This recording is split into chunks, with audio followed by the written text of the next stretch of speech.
What's poppin', everybody? It's your favorite dachshund, that girl, Henny. And tonight, we are not going to be pouring up on court docs. Oh, no, no, no. Mm-mm. We're not pouring up court docs, you guys. Tonight, we're going to pop the cork on a story. A story about 4 college students, one off campus house, a silent stalker creeping in the shadows, a white vehicle, and a knife sheath left behind. Dun dun dun! We are going to get into the true and full story, the terrifying story of the Ohio Four.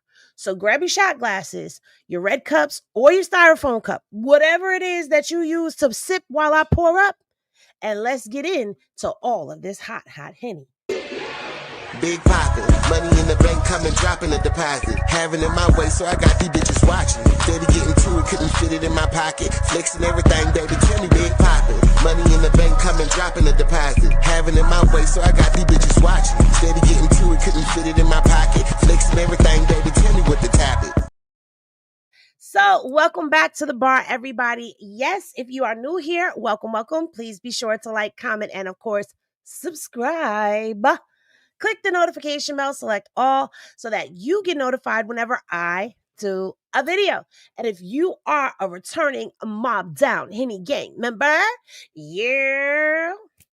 Now let's get into popping the cork on this story. So, I know we've talked about this case a little briefly over on IG or over here, like last year sometime, when this story was once trending back then. But now the story had started trending again because Bryan Kohberger, who is the alleged unaliver, well, I don't even know if we could say unalleged anymore, but he put in a guilty plea. Yes. And this guilty plea had people all in a frenzy. Now, I may be a little late with this Henny right here, but that's because I'm trying to go on things that, aren't usual. I'm tired of talking about our people, and the things that are going on in the hip hop community. I want to talk about some real life stuff. And this right here is the thing that all true crime buffs look for. Okay. So let's get into it for those of y'all who don't know what this story is about. Because when I asked people over there on IG, a lot of people didn't know anything about the Ohio Four. So now, let me take y'all to a little town called Moscow, Idaho. Now, it's a quiet little college town where nothing really happens, okay? But nothing happened until November 13th of 2022. That's when everything changed, okay? And it changed inside of a 3-level home at 1122 Kings Road in Moscow, Idaho, where 6 University of Idaho students were sleeping off a Saturday night. Now, 4 of them would not make it to see the next morning, but 2 of them awoke to the horror that was going on in the house while they were in there. Now, it's a lot of stuff that has happened in here, and I'm going to try to break this down. And those of y'all who know the case, if I forget anything, please type it down in the comment section, because I did try to gather as much information as I possibly could. And I promise you guys, you will get a video with the court docs, because of course I wouldn't be a doc tender if I didn't give y'all the docs, right? Right. So, who are the victims? Now, you have Maddie Mogen, who was 21 and was a senior at the University of Idaho, along with her childhood best friend, Kaylee Gonzalez. She was also 21, and these two were like this, okay? Like this. Then you had Zaina Kernoodle, who was 20, and she was a junior. All right. And then you had Ethan Chapin, who was also 20, and he was a freshman. Now, what I find so interesting about the 4 victims who were unalived is that they were like paired off on each other. So if you look at the thumbnail, you see Kaylee and Maddie, they were together. And then you saw Ethan and Xana together. Now, I told y'all that Kaylee and Maddie were best friends since childhood. And Xana, I'm not sure if I'm saying the name right. And Ethan, well, Xana's family described it as her first love. That was her man. And he just happened to be over there staying the night when all of this went down. Now, Kaylee and Maddie, they were described as being inseparable, and they were living together in that house. And as a matter of fact, when they were found deleted, they were found in the same bed, just like how they had been when they were children. Now, let's go back to hours before the unaliving happened, okay? Because the Gonzalez family, when they received notification of everything that had happened, they did their own investigation. And what they found was that the night that that night earlier, Kaylee and Maddie had went out to a local bar around like 1:40 a.m. ish, and surveillance footage on the side of a food truck saw the two girls standing outside ordering food. But they left and went in a ride share, like a Uber or Lyft. Like she knew the ride share driver. So she had like text him and asked him to come and get her. And he told the family, like, yes, I picked her up. He's the one who told the family, like, look, there was a camera on the side of the food truck. You could see what time I picked her up. And he told the family that he dropped them off at about 2 a.m. Now, Zaina and Ethan, they went to his fraternity's party and they returned home about 1:45 a.m. But by 2:25 a.m., all four of them would be dead. That is just like crazy, right? So now the way it's described is that the killer entered the home, right? Likely through the second floor sliding door, because they had a sliding glass door up there. And they're saying that it was sometime between like 3:30 to 4 a.m. And the weapon that he used was a K-bar style combat knife, which was military grade and designed for damage. Now, this knife was meant to cut through flesh and bone. So he knew exactly what he was doing, all right? And each victim was stabbed multiple times. Kaylee and Maddie were found in the bedroom on the third floor. Like I said, they were in bed together, not sleeping with one another for some of you pervs out there, okay? This was something that they had done since they were children, and so it continued into their college days, right? And then you had Xana and Ethan, who were on the second floor. Now, it's said that some of them were attacked while they were sleeping and others fought back, especially Xana, who had like defensive wounds on her. So she was trying to fight them off. And it's said that when Maddie and Kaylee were unalived, that one of the girls, and I can't remember which one it is, I want to say that it was Maddie. If I'm wrong, correct me in the comments. But I want to say that it's Maddie. And they're saying that when the killer came in, he killed the girl who was asleep and the other one woke up. And so they were alive when they saw this coming. It's like really, really gruesome. But people were thinking that this was like personal. And they were saying that it was rage that was involved in this as well. Okay. Because first of all, when somebody stabs someone, right, it's usually personal. It's usually a crime of passion. It's not usually strangers. Okay. You do have people that are a little in the head and they just go around to random people, but usually they're considered crimes of passions. Now, there were two other roommates there, okay? Now, one of the surviving roommates says she woke up around 4 a.m. and she thought she heard Kaylee, so it was Maddie. Maddie was the one that was unalived first out of Maddie and Kaylee. So it was Maddie, and Kaylee woke up.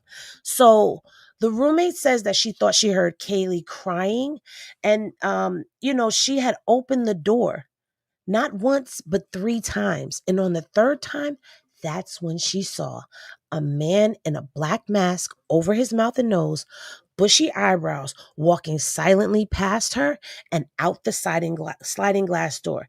Now, she said she went in her room, locked the door, and hid. But here's the thing that had a lot of people going crazy on the internet.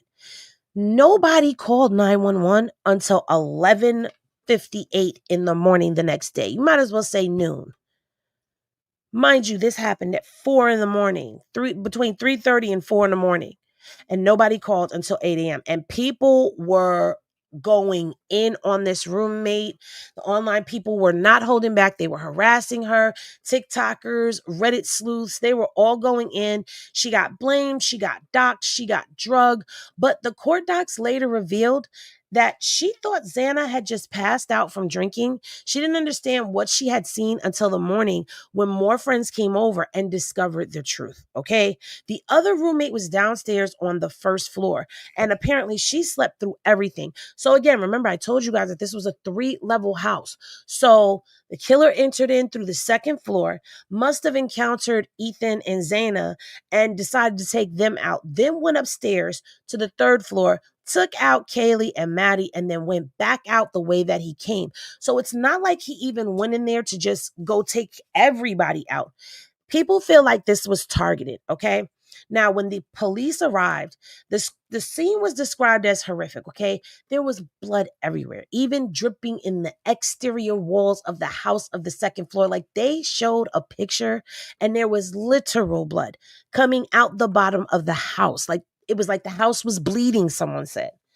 Now, near Maddie's body, investigators found a tan leather sheath stamped with the U.S. Marine Corps logo. Okay, and on the snap of the sheath, there was a single male DNA sample that was left behind. So, when the police ran the DNA, there was no DNA match in CODIS. There was no DNA match in CODIS. Okay, and so investigators had to use forensic genealogy.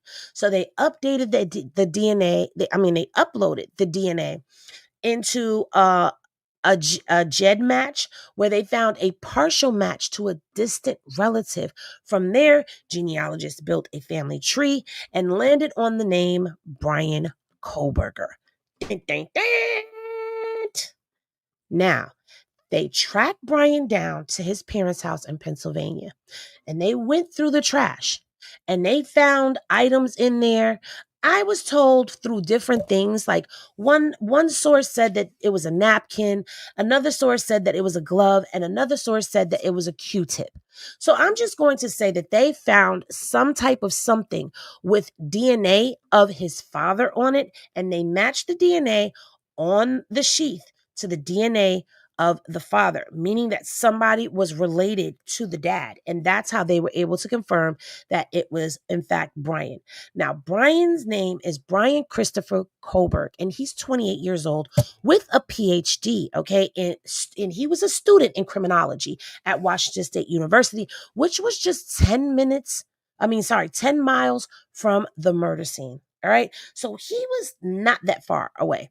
All right. He already had a psychology degree and a master's in criminal justice.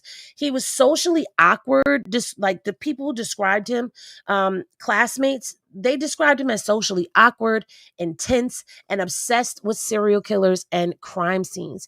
He also posted a disturbing survey on Reddit months before the murders. And get this, Washington, the university that he went to, Washington State, they okayed him to do this survey online. That's the crazy part. But what was the survey that you're asking me? Well, let's get into it. The survey was in Bryan's survey, he was asking convicted criminals, how did you select your victims? How did you feel during the crime? What steps did you take to leave the scene? Like, all of this stuff that he's asking them is perfect for how to get away with murder. Like, this is how it looks, okay? He called it a study on decision making among offenders. Can you believe that crap? Of all things, a study on decision making of offenders. It was part of a research project, he said, at DeSales University. All right. He was crowdsourcing how to get away with murder. Now, the car. Let's talk about this car, because remember, I said a white car. The car involved was a white Hyundai Elantra, and it was caught on surveillance driving past the house between 3:29 and 4:20 a.m. And this white Elantra that they were looking at, they're saying that it belonged to Bryan. Not only that, his phone disconnected at 2:47 a.m. and didn't ping again until 5:30 a.m., indicating that he had turned his phone off. Far from the murder scene is when he turned it back on. But even worse, his phone was pinged near that house at least 12 times before the murders. He was stalking them, you guys. he was stalking them. And so with all of this evidence, on December 30th of 2022, Bryan Kohberger was arrested in Pennsylvania. And what did they find inside the car and the house? It's alleged that they found a black face mask, a black glove, 4 strands of possible human hair, a vacuum dust container, a computer tower, 1 fingerprint on the knife sheath was what they found already at the other apartment. But they also said that the phone had been factory reset. Now, before his arrest, he was seen wearing gloves in public, even while grocery shopping, likely to avoid leaving fingerprints. Now, the legal timeline of all of this for Bryan, he made his first appearance in court on January 5th of 2003. Then on January 12th, he was charged with 4 murders and a burglary. On May 17th, and this is all of 2023, there was a grand jury indictment. And on June 26th, prosecutors announced that they would seek the death penalty. So yes, they were looking to unalive the unaliver. All right? Hey, a life for a life, tooth for a tooth, eye for an eye, right? Anyway, so in January of 2024, which is last year, the defense granted access to sealed genealogy data. And in September of 2024, trial moved to Boise, Idaho due to media coverage. And then the trial was scheduled for August of this year. But in July, which is just in this month right here, and this was just like last week, if I'm not mistaken, Bryan Kohberger pled guilty to all charges. He admitted to 4 counts of murder, 1 count of burglary, and that the crimes were willful, deliberate, and premeditated. And as a matter of fact, you guys, I do have that actual letter for y'all. Let me go ahead and let me pull this up for you, because I know y'all want to see. I know you see it. Let's see, where is it? That is something else. Okay, let's see what we have. That's not it. This is it right here.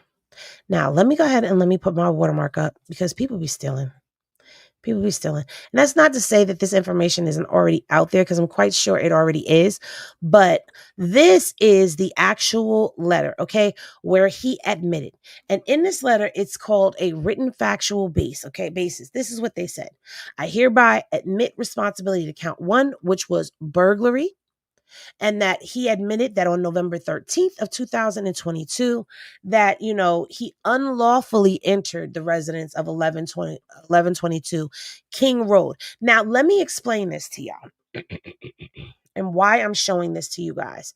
Because he admitted to the burglaries, he admitted to the 4 counts of murder, but there's something missing from all of this. And he signed this July 1st of 2021. So it was 13 days ago. What's missing from this information is the why. He has never said why he unalived these kids. Never. And so we're going to talk about that in a minute, but let me finish giving y'all a rundown, because that caused a whole lot of kerfuffle, all right? So he stated in that confession letter that crimes were willful, deliberate, and that they were meditated.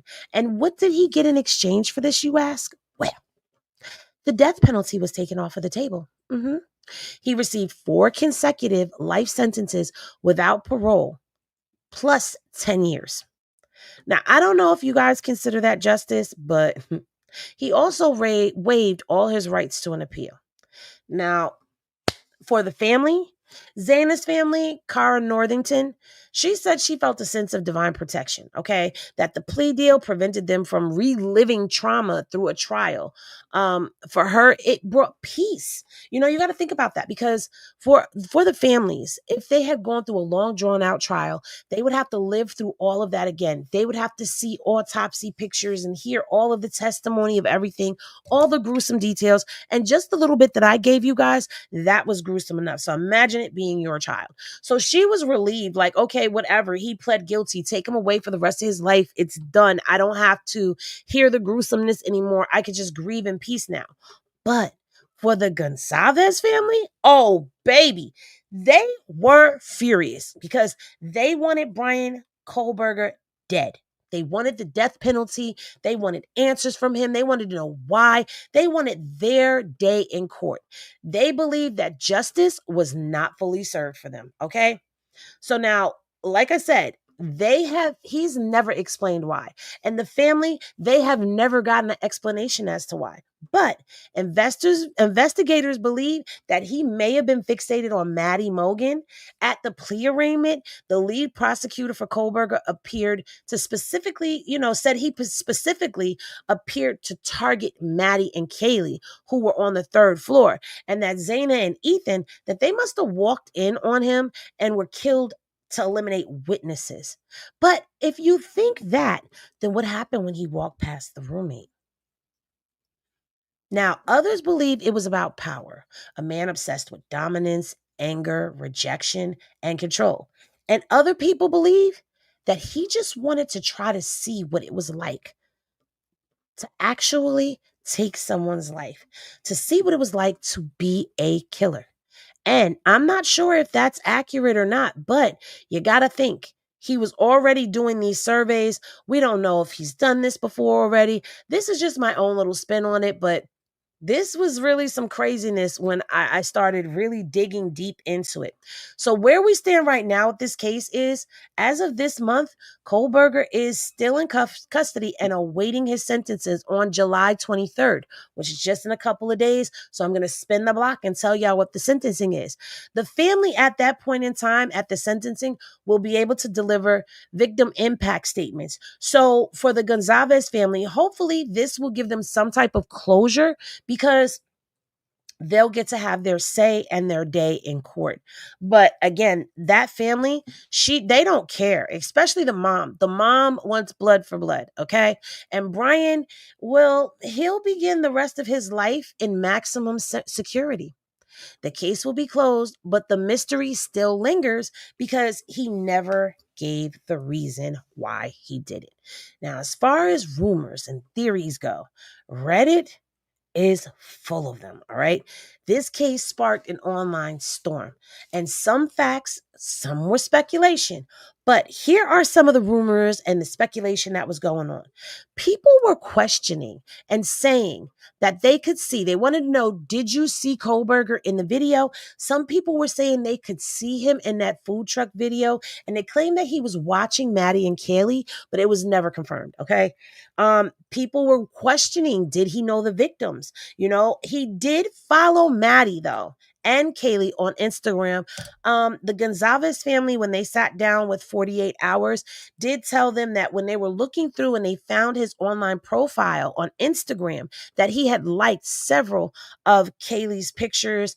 And so then there's that, but that profile that they found shortly disappeared, and it was never confirmed as to if it was his real profile or not. But the Gonzalez family seems very strong in believing that it was his social media and somebody deleted it from the social media. Okay. But the people online, they believe that he was stalking them online as well. All right. They asked, did he scout the house in advance? And that's something that even law enforcement was asking, because his phone had pinged 12 times near the home prior to. And the other part that I forgot to mention is it pinged the morning after the murders as well, which indicates that he possibly showed up to the scene of the crime, which is something that we've heard a lot of murderers do. They show up to the scene of their crime to see their handiwork, to see all of the chaos that they have actually caused and confusion that is going on, and feeling like they got away with it, right? So did he insert himself in the investigation is another rumor that was going around. And people were saying that after the murders, that Kohberger spoke more often in class and seemed obsessed with crime scene discussions. Now, these are rumors and speculations. I have no idea if there's any validity to those. But like I said, we're going to dig into these court docs, and I'm going to put them up on the screen. We're going to look at them. We're going to go over them. I'm not going to go into detail, but we're going to go over them, and we're going to see just exactly what was going on. But I mean, 6 friends lived in that house on King Road, and 4 never walked out. One man walked in with a knife and a plan, and now he'll never walk free again. But with all the unanswered questions, conspiracy theories, and a confession that will never tell us anything, did the family really get justice? I mean, was this justice or just a shortcut to avoid what we already wanted to hear? I mean, I'm sorry, what we all wanted to hear. Do you think Bryan Kohberger told the whole truth? Or is there still more to this story that we'll never know? Like, is it possible that he just didn't have a motive? He just saw them and decided to go in and unalive them? I don't know. What say you guys? Y'all let me know what y'all are thinking. Let's have a conversation because I'm here for another few minutes for y'all. And then we are out of here. But what do you guys think? Did I get everything? For the people who have already heard this story, what do you guys think?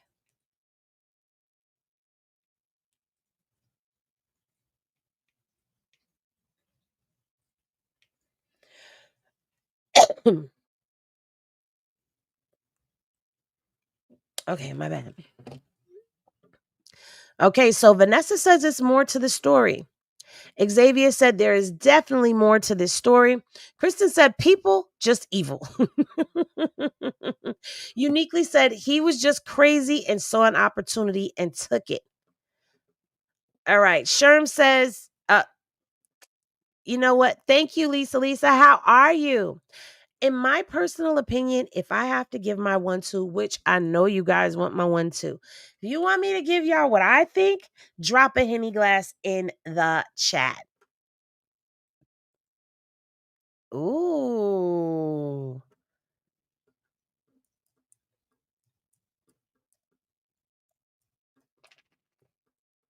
Now I know that a lot of y'all are like, Henny, why you not talking about other stuff? So where are you at? I just saw you. Mommy Max said he's an incel and was into serial killers. Right? Oh Lord, look at all the Henny glasses going in. All right, so what I think is he's already been an unaliver. I think that Bryan Kohberger has killed before. I do. Just based off of the sheer gruesomeness of everything that was going on. Now, here's another interesting fact for you guys. They really didn't find much in the way of DNA in his car at all. And in fact, when he went to go back to his parents' house in Pennsylvania, he called his dad and he told his dad that he was having problems with his job. So his dad came down, got him, and they drove back to Pennsylvania. Police pulled him over twice. But guess what? The car was squeaky clean, nothing inside. Now, you would think that if he were an amateur at that, he would have had something in there, some type of bloodstain. Now, the Gonzalez family, they feel like, is it Gonzalez? Yes, Gonzalez. Yes, that's it. Because I'm like, did I say their names wrong? They believe he had something called a kill kit and that he was completely covered from head to toe. And all he did is once he stepped outside of that house, he took the kill kit off, took like the coverings off, put it into a bag, threw the knife into the bag, and then jumped in his car. And therefore, there was no blood anyway. But the way that they described this scene, it was horrific. I haven't seen the pictures and I don't want to see them.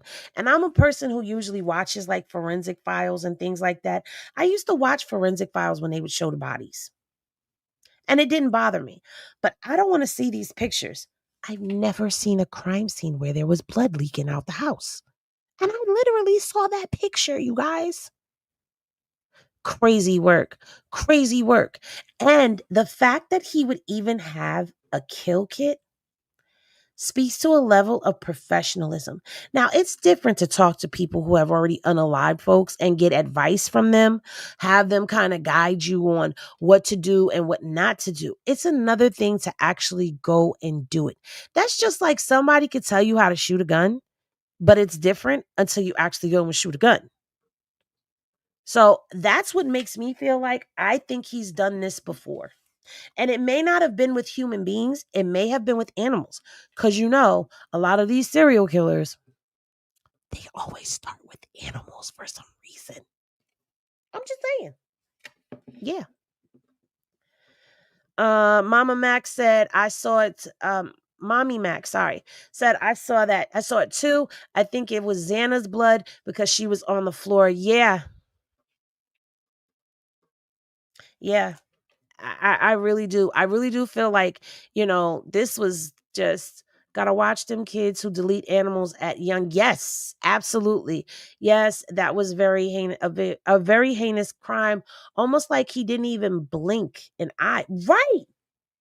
Like, how do you heinously unalive? You know what? Let me pull this up for you guys that haven't seen it. Okay. Idaho for pleading house.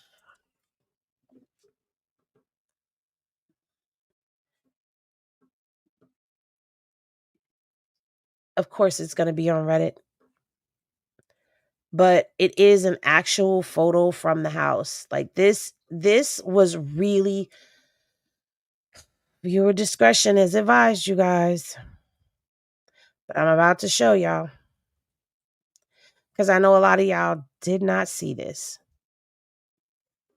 That's what it looked like. I've never in all of the scenes, let me do this instead.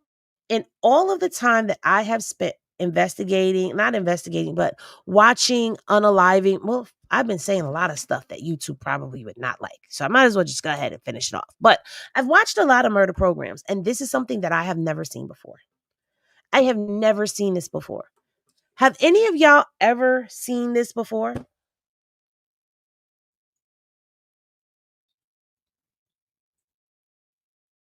I do think he planned this out as well.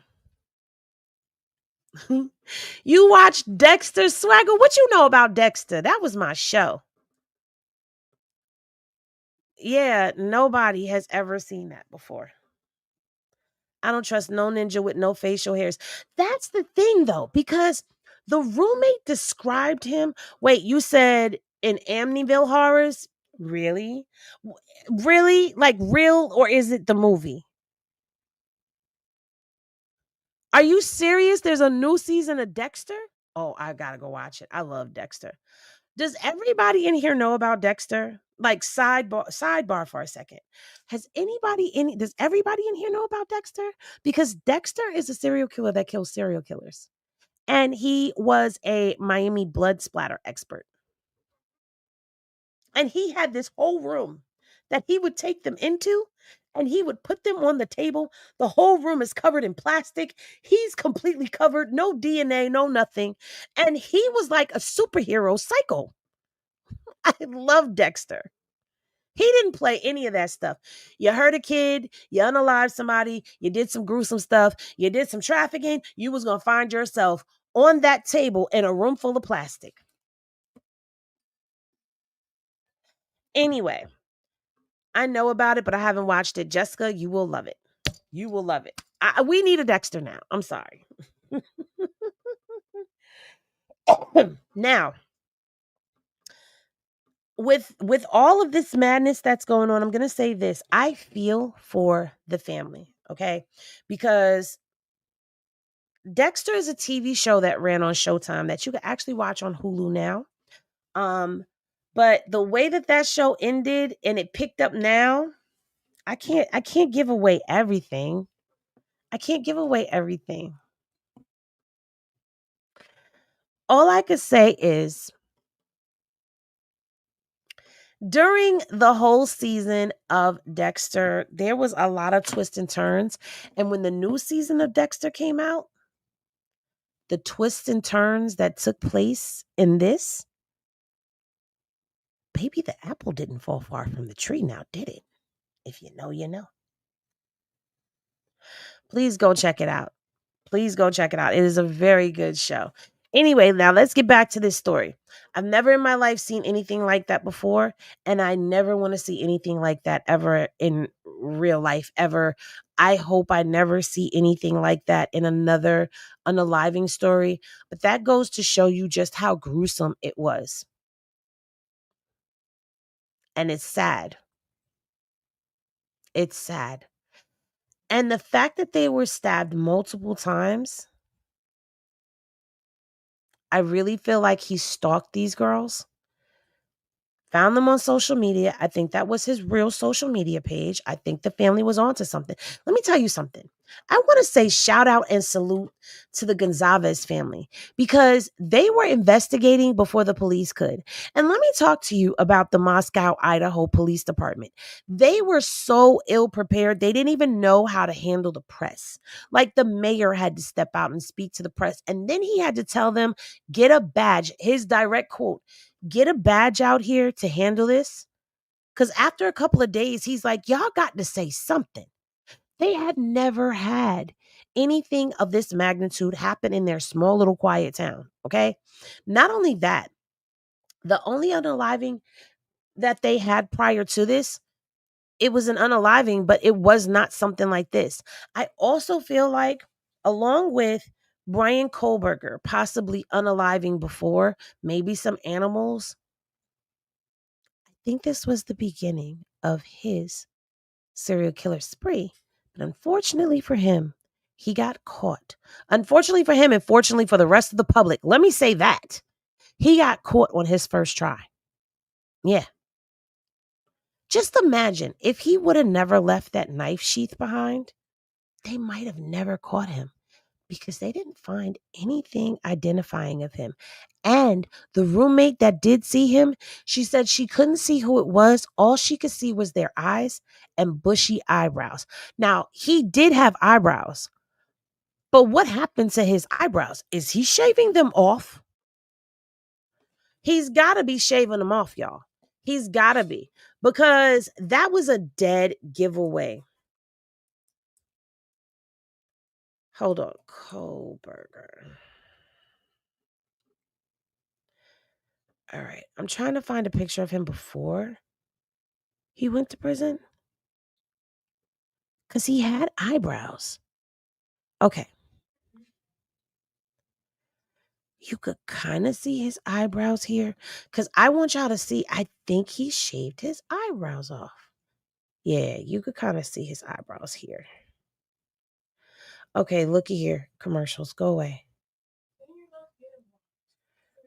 All right, let me share this instead and let me bring this up onto the stage, y'all. He has eyebrows, you guys. Right here. That's his eyebrows. He has them. He has them there. But in a recent photo, it looks like he doesn't have them. Like the photo that I used, it looks like he don't have no eyebrows. But they're there still. Uh-oh. I did something wrong. Hold on. I made a boo-boo. Okay. Let me see.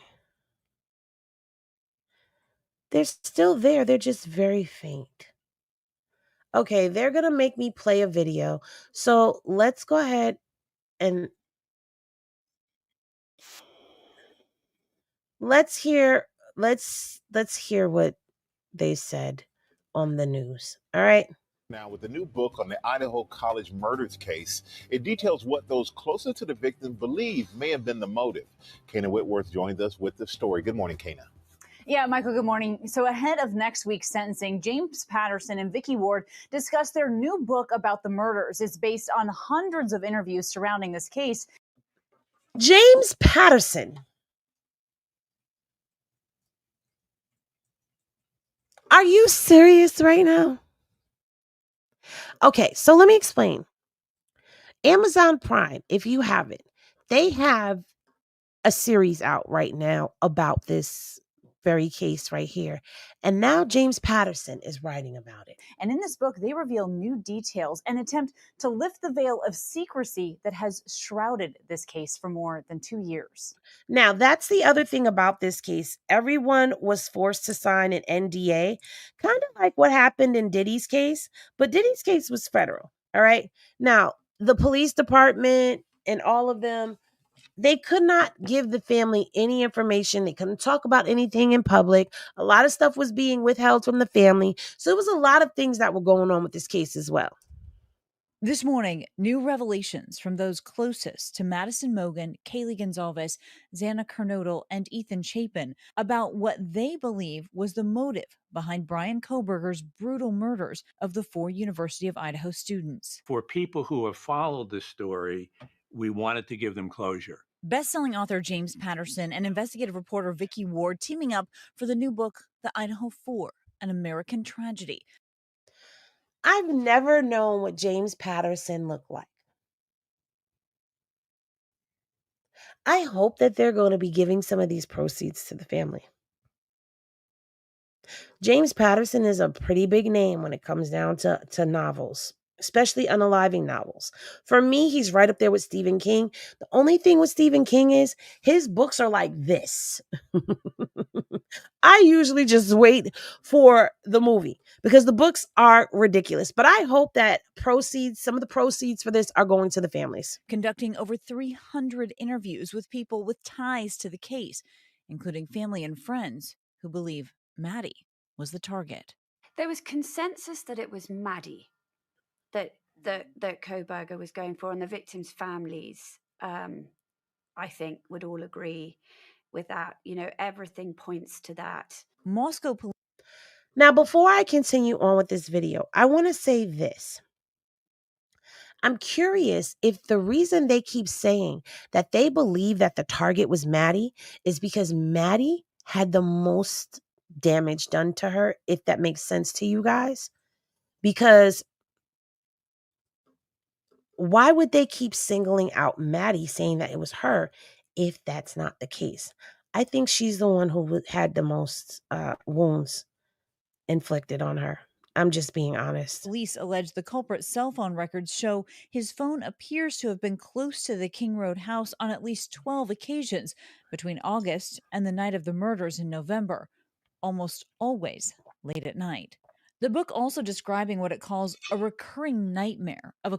Now, I did not hear that detail until just now with you guys, that the times that it pinged was always late at night. I didn't hear that until just now with all of y'all. So now we know it definitely was stalking. Close friend Emily Allant after the murders, saying she imagined that the now convicted murderer went to the restaurant where Maddie worked, expressed a romantic interest in her, and was rejected. He then retaliated. You wrote about this recurring dream that Emily Allant was having, that in her dream, Bryan Kohberger met Maddie at the Mad Greek, where we know that she worked with Xana. Tell me a little bit about how she explained that dream.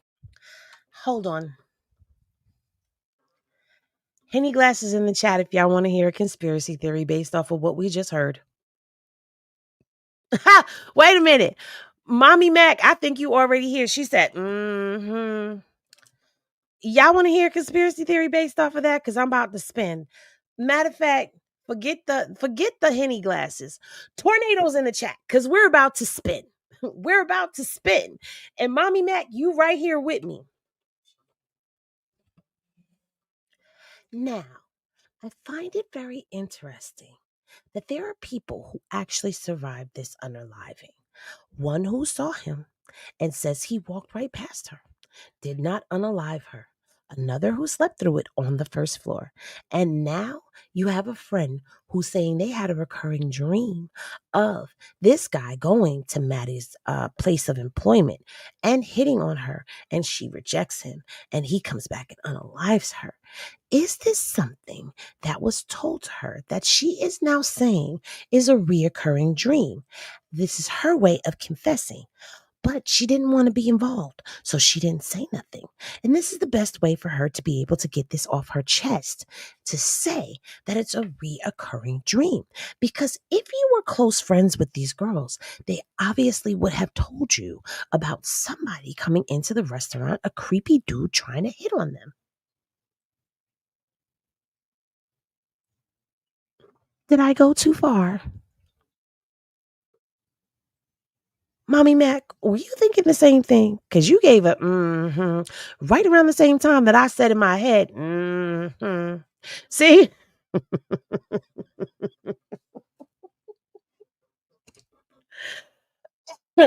She said, and I know who you are, Mommy Mac, and I love you. You and yes, honey.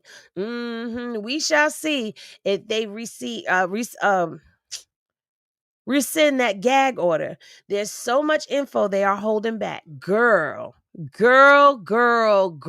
who is you telling?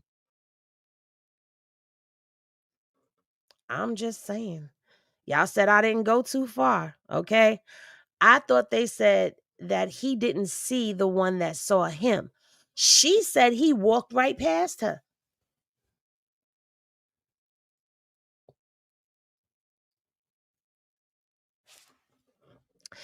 CJ said, I don't know. Swagger said that's why I don't watch scary movies by myself. I don't either. And I have to watch cartoons after some scary movies. Yeah, I can't do it. Some things just scare the bejeebus out of me. But let's continue and finish this up. To you and how you put it into writing. When they are told that the guy who murdered their friends is this guy, Bryan Kohberger, they don't recognize his photo. Right, a total stranger. They can't put it together. That's when Emily said the only explanation that she and Hunter could come up with is the story that, we tell as the story of her dream, that Bryan Kohberger targeted Maddie, and that, she doesn't know the exact details, but that's her best guess. Lead prosecutor Bill Thompson.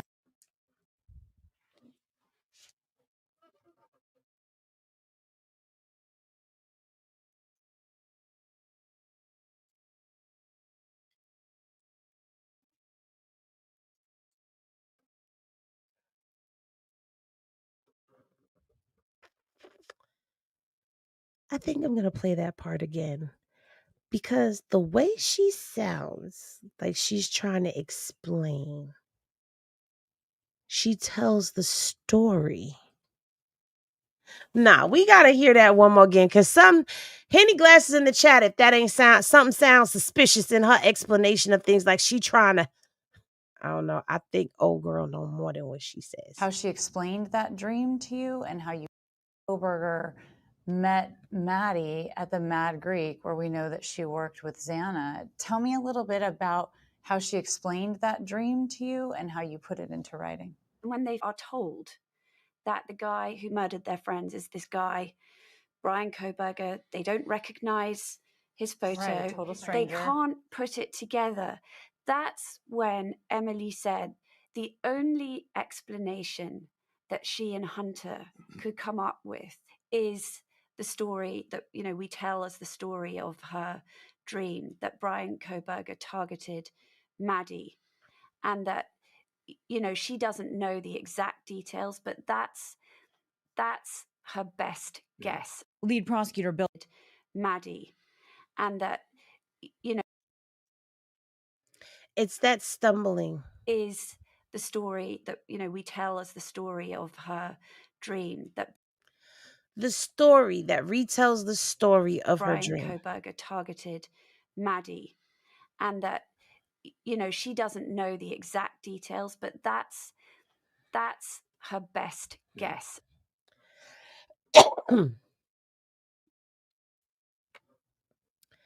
It's a guess that makes a lot of sense.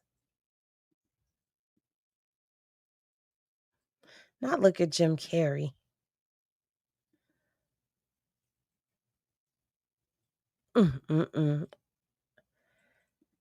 Yeah.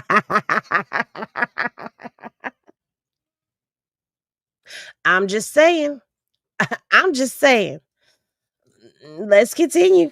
Lead prosecutor Bill Thompson says Maddie was the first person the culprit killed. The knife sheath with his DNA found under her body.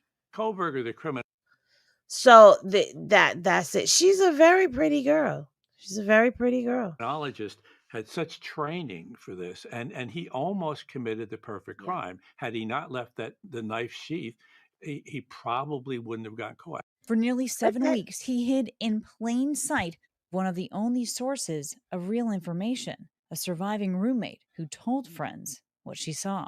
It's really through Emily that we learned what sort of Dylan had gone through, and it sounded so surreal to them all, because she said he had a black mask and he looked like he was carrying a black vacuum, and they're sitting there thinking, who could this be? And what on earth has happened? Just weeks ago,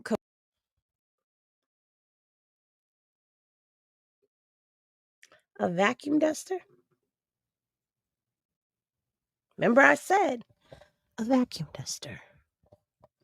I think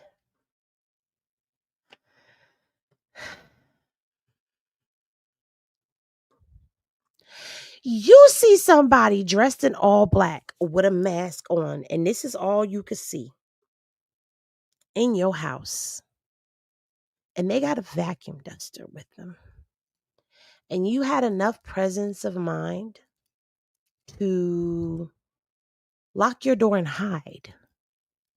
That's what she said she did. She locked her door and she hid. Now do you understand why people was eating that girl Emily up?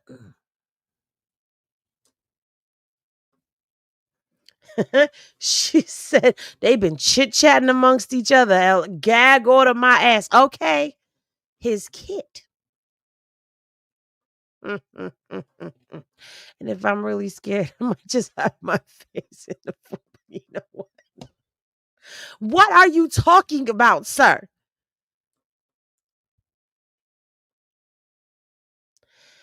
If I see a masked person in my house at 4 a.m., I'm calling the laws. I'm going to lock my door, hide, and call the laws. The laws were not called until noon the next day. Lock them doors, turn them lights down low. If he used the vacuum, she would have heard it. Maybe that's why she came out her room, because she heard it. We don't know. We need them to release all of the information, because they already talking. Crash Out said, I want to hear from the DoorDasher. The DoorDasher? Yes, because that's right. One of them, was it Emily? I forgot that part. See, this is why I like talking with y'all live, because I be forgetting little details and stuff when I be putting my stuff together. Emily ordered DoorDash. Wasn't it Emily or was it the other girl? They ordered DoorDash. The Dasher definitely saw him. I agree. The Dasher saw him. Xana ordered the DoorDash. Thank you.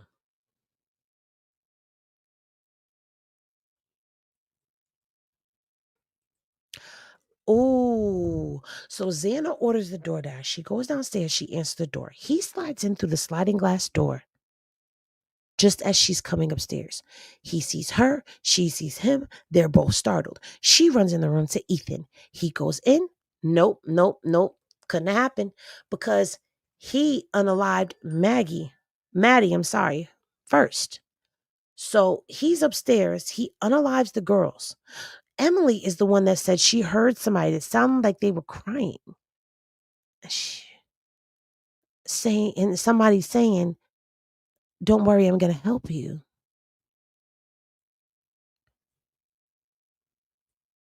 I don't know. Either way, Xana had to run into him in the hallway, and that's how her and Ethan ended up getting unalived.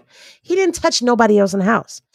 If he's been stalking, then he knows that there's 6 people that live in that house. Well, 6 people in that house. He knows this because he stalked and he prayed. So he knows. I really don't want to put on my conspiracy theorist hat and try to solve this crime. I really don't. I'm trying not to do that. But it's just rather odd to me. Kohberger taking a plea deal, admitting he killed the 4 friends. Patterson and Ward now hoping to give readers a true sense of who they were and all of their promise. You will meet Ethan and Thank Kaylee you. and Maddie and Xana. You will meet them and you will feel them as human beings. I spoke to Stacey Chapin, Ethan's mom, and she did say, which was wonderful to hear, that she's so glad that this book exists because it means that they're not forgotten. It is a tribute to them and their lives. And it is so important to remember how they lived their lives. The Idaho 4, An American Tragedy, is out now. Also, Patterson told me that out of all of his nonfiction books, this is the one he's the happiest with. All right. So here's a fun fact that I also didn't tell you guys. Ethan Chapin is a triplet. He has a brother and a sister, and his mother had gone through IVF to get him. Get them. And she ended up with 3, so they are triplets. So, yeah, this is a lot. This is a lot that has happened in this case. I think her name is Dylan. Emily came in the morning with Hunter. Dylan and Bethany are the surviving roommates. Oh, okay. Okay. Well, that's the other part. They said that people came to the house, and that's when they discovered the gruesome discovery. It's sad because Maggie, Kaylee, Xana, and Ethan were in their rooms, unalive, bleeding out, and nobody knew anything. Allegedly. Now, I really want to find out the information of this case because the details are crazy. This to me is every parent's nightmare who has children that are of age or will soon be of age to go away to college. It makes you want to tell your kids to stay the course at home and just don't leave. Don't leave. Because you never know who people are. Now, the crazy thing is, Maddie was 21 and Dylan was 28 years old. Now, that's not much as far as age difference goes, but it's just like, And if someone like Dylan would have walked up to any of us, we probably would have rejected him as well. And that's the crazy thing. We don't know where rejection will lead nowadays. You could have a serial psycho person on the other end or receiving end of a no, and it could be male or female. And the next thing you know, they're standing over you in the middle of the night in a ski mask with a vacuum cleaner, a vacuum duster, ready to dust you off. Crazy, crazy, crazy.